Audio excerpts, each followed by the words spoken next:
Hey everyone, welcome to another episode of Fright Friday right here on Night Owl Video. Today I'm talking about Freddy versus Jason. Yes. Been a while coming, I guess. I don't know if I don't think I've reviewed any Friday the 13th movies or Nightmare on Elm Street movies. Probably just because so many people talk about them and review them and talk about them to death. But I did watch this recently, and I thought, this would be kind of a fun one to review for Fright Friday, so I hope you stick around. We'll be talking about cast, production, critical reception, my thoughts on the film, where you can watch it, and, of course, all of that jazz. So I hope you stick around. Thank you to everybody who's recently subscribed to the channel. I appreciate your support. And now, let's get into it. This is Freddy versus Jason. This is a horror movie from 2003, directed by Ronny, who also directed a pretty cool late 90s movie, Bride of Chucky. I didn't really recognize a lot of the other stuff on his filmography, but these two are probably the ones he's best known for. This film stars Monica Keena, who is in Orange County, Night of the Demons remake from 2009. This also stars Kelly Rowland, who was in a bunch of movies I don't know. She was also a member of the R&B group Destiny's Child. This also stars Jason Ritter, Swim Fan, Wicker Man remake, and lots of TV shows. This also stars Chris Marquette, who was in Alpha Dog, Fanboys, and lots of TV shows. And of course, this stars Freddy Krueger. Richard Englund as Freddy Krueger, I should say. I can't remember if Kane Hodder is the... if he plays Jason in this one, I don't remember. Doesn't matter. I mean, it's a stuntman in a mask, I guess. I don't really know, but I'm sure horror fans will leave comments below. So pretty good cast in this film. The synopsis is two horror icons face off in this supernatural movie. Disfigured serial killer Freddy Krueger, played by Robert Englund, who attacks his victims in their dreams, has lost much of his power since citizens of his town have become less afraid of him. Enlisting the help of fellow violent murderer Jason Voorhees, I have it in the notes, played by Ken Kersinger, Freddy orchestrates a new killing spree. However, when the hockey mask-wearing psychopath won't stop chopping up Freddy's intended victims, the two ghouls start a battle with each other. Something like that. I got that synopsis off the internet, so that was pretty close. This is a crossover, of course, between the Nightmare on Elm Street and Friday the 13th franchises, and it is the 8th installment in A Nightmare on Elm Street and the 11th in the Friday the 13th series. The film is the last film in each franchise before their respective reboots. A Nightmare on Elm Street from 2010, I think, and Friday the 13th from 2009. I rewatched the Friday the 13th remake a couple of years ago, and I didn't think it was as bad as a lot of people say. I have not, however, rewatched A Nightmare on Elm Street from 2010. And so many people say that's really bad, and I definitely saw it once on video, but I cannot tell you anything about it, whether it was good or bad. I don't think it was that good, but probably one of those ones somewhere down the lane I will get around to rewatching, but it's definitely not at the top of my list. The film grossed $116.6 million worldwide, making it the highest grossing film in each of the series. The budget was $30 million. The film marks Robert Englund's final portrayal of Freddy Krueger. The movie was in development hell for a long time, with lots of script ideas thrown around. I thought this was really interesting. Various directors were offered the job, including Peter Jackson, Rob Bottin, James Wan, Rob Zombie, and Guillermo del Toro. But all of those people turned it down. Filming for Freddy vs. Jason began on September 9th of 2002 in Vancouver and ended on December 10th of 2002.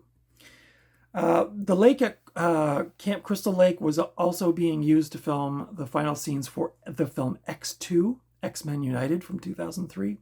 At the same time this movie was being filmed, the two film casts even stayed at the same hotel. Bryan Singer got to appear on the set during Jason's first kill to see Jason's costume and commented, quote unquote, "They got the makeup right." So you got that. Bryan Singer, I mean, We'll just leave it at that. Betsy Palmer, who played Jason's mother in the original Friday the 13th from 1980, was asked to reprise her role as Mrs. Voorhees, but turned it down because she felt the role was too small for her. Which is hilarious because I think she initially turned it down the first time, but then took it so that she could get enough money to buy a new car. A sequel was apparently planned but never materialized. Wildstorm published a 6-issue comic series in late 2000 and early 2007 and 2008. This added the Evil Dead Ash Williams to the mix. So I have not read those comics, so I can't really say much about them. But sounds like it would be interesting.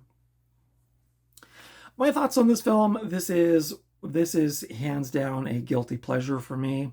It's not a great story, but sort of, a dream to see these two horror dudes come together and battle each other, even though some of it was really, really corny and cheesy. I'm looking at you, pinball machine sequence. But I don't know, like not overly satisfying, but fun. Turn your brain off the door, much like a lot of the movies I seem to review. Some of the CGI was really bad in this. Really, I feel like it really brought it down a peg. I feel like if they had just stuck with the practical stuff, this probably wouldn't have been as cringy, but some of the CGI is really, really stupid. But I think Ronny Yu was a pretty good choice for the director, and I think he was as faithful to the source material as he could be. I mean, it took a few liberties, of course, with the story, but I will say Freddy Krueger's makeup in this was like really good, and for me anyway, that's just my personal opinion. I know some people prefer the old Freddy, but I thought the makeup was really gruesome. There was holes in his skin where you could see like muscle tissue underneath and stuff. He had sharp teeth at different points during the movie and weird green contact lenses, and I thought he looked really scary myself, which kind of to me added a bit of enjoyment to the film. But I know some people prefer his kind of OG look, but I thought it was cool, kind of a cool update. Jason, however, in this one was just kind of like I know a lot of people sort of say he was like a Frankenstein's monster type thing. He was just kind of lumbering through the scenes and people were throwing shit at him and he was just marching through. And in that sense, I guess he didn't have as much character in this Kinzinger portrayal. But I still thought it was okay. Like, to me, like if I think about it in my mind, if I envision these two characters coming together, it would be probably kind of much like that, like sort of an exaggerated version of both of them to kind of give it a bit of oomph. And I think it works. This is the movie, I think, with the CGI like worm thing that smokes a bong or something. Is that this movie? Yeah, it's been a few months since I rewatched this, but I think there's some really dumb stuff in this. I'm not going to say this is a great movie because it definitely isn't. I know it's got a lot of loyal fans, and again, I do really like this movie, but I like it in a, like I said, a guilty pleasure kind of way. If I was going to watch Freddy, I would watch the first Nightmare on Elm Street, and if I was going to watch Jason, I would watch the first Friday the 13th, or maybe part 4. But yeah, this is later day for both of those franchises, so it was getting a little out there. Of course, you had Jason X around the same time, and Freddy had kind of, I don't know, I really lost track with the later Freddy movies. I think New Nightmare was the last one. Not really for me. I really just like the first one. The second one's pretty good too, and the third one's okay, but anything after 3, it's just kind of a wash for me. I don't watch those movies a lot anymore. I did when I was younger, but like I said, if I'm going back to watch any of those, it's the first of both of those series because I thought those were the best. But yeah, this is cheesy. I do put this on sometimes just for like in the background if I'm drawing or looking at my cell phone or whatever. I put this on in the background. It's just kind of a funny. Some of the kills are really good. I mean, there's a guy that gets he's on like a collapsible bed and Jason folds him this way. He's on his stomach, so like some of that stuff was good and kind of gory, but you know, and then there was hints at the very end. If you've seen this movie, you know what I'm talking about. There was hints that maybe this would go on to something else, but it didn't. Which probably was probably a good move. But this edition is a DVD from, let me see if I can find a year on here. Nope, I don't. Oh, 2004. Now this DVD, you probably noticed the cover art might look a little different. There's the back. It says the ultimate battle of evil versus evil. But you probably noticed it's a thin case. And you're probably thinking, oh, that's dumb. But years ago, when I first started thrifting a little more regularly, and I was on the hunt for horror movies, I found this one on Facebook Marketplace with a bunch of other movies. And it's the New Line Jason Slasher Collection. So it has Jason Goes to Hell, Jason X, and Freddy vs. Jason. So yeah, so all three of them come in those little skinny cases. I don't see the need to upgrade these. Probably if I found Blu-rays cheap somewhere down the line, I would grab them. But for now, this is fine. I enjoy this for what it is. Freddy vs. Jason is rated restricted in Canada for pervasive, strong horror, violence, and gore, gruesome images, sexuality, drug use, and language. So I will say also, and I'm not one of these types of people that like, you know, there's trigger warnings or stuff, but there is some homophobic stuff in the dialogue with Kelly Rowland, which is really, really cringy. But I guess in 2003, that, believe it or not, that was still sort of like a thing that people did. But it is really now when you watch it, you think, oh God, this is so bad. But yeah. And I think the soundtrack was like a lot of nu metal, if I'm not mistaken. I know the opening song is like a nu metal song. I was too old by the time nu metal came along to like get it. But yeah, so a lot of the music I'm kind of like, it's okay. But I bet lots of people that were born in the 80s, this is probably their jam, which is okay. I get it. But yeah, this was Freddy vs. Jason. Okay, fun movie. Guilty pleasure. Again, turn your brain off. Nothing too serious or dramatic in this. Just two villains going at each other. And some of the, you know, I will say some of the scenes were cool, and like Crystal Lake was kind of cool to me. It was like very foggy and stuff. Some of the settings I actually kind of dug, but for the most part, this is just your standard early 2000s schlocky horror fare.